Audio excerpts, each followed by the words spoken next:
സാമ്പത്തിക പ്രയാസങ്ങൾ അനുഭവിക്കുന്ന വിദ്യാർത്ഥികൾക്ക് കൈത്താങ്ങായി Mathilakam Saint Joseph higher secondary school പൂർവ്വ വിദ്യാർത്ഥി സംഘടന കോസ്മോസ് സ്വരൂപിക്കുന്ന സ്നേഹസ്പർശം കാരുണ്യനിധിയുടെ ധനശേഖരണാർത്ഥം ഫെബ്രുവരി 11 സംഘടിപ്പിക്കുന്ന മെഗാ സംഗീത ദിശയുടെ ടിക്കറ്റ് വിൽപ്പന ആരംഭിച്ചു. സ്കൂൾ മാനേജർ ഫാദർ ഷൈജിൻ കളത്തിൽ വിതരണ ഉദ്ഘാടനം നിർവഹിച്ചു. പ്രമുഖ വ്യവസായിയും പൂർവ്വ വിദ്യാർത്ഥിയുമായ അഗസ്റ്റ്യൻ ആൻഡ്രൂ പെരേര ആദ്യ വിൽപ്പന സ്വീകരിച്ചു. പ്രമുഖ വ്യവസായി Roban Rocha, Madhav, school headmaster Joji Joseph, സംഘാടക സമിതി general convenor Hamsa Vaippin Padath, general Sally Louis, VK Mujeeb Rahman തുടങ്ങിയവർ സംസാരിച്ചു.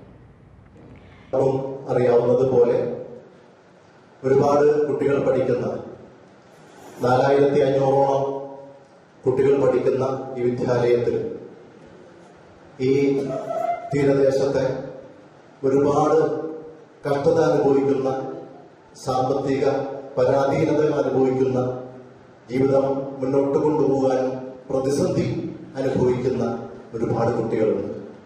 അവർക്ക് കൈത്താങ്ങാകുക, അവർക്കൊരു പിന്തുണയാകുക എന്ന ലക്ഷ്യത്തോടെ കോസ്മോസ് ആവിഷ്കരിക്കുന്ന സ്നേഹസ്പർശം കാരുണ്യനിധി അതിന്റെ ധനശേഖരണാർത്ഥം നമ്മുടെ ലോക പ്രശസ്തരായ ഗായകർ 7ഓളം ഗായകർ ഒന്നിച്ച് അണിനിരക്കുന്ന നമ്മുടെ സെന്റ് ജോസഫിന്റെ ചരിത്രത്തിൽ ഒരു പുതിയ അധ്യായം രചിച്ചുകൊണ്ടുള്ള ഒരു മെഗാ സംഗീത ദിശ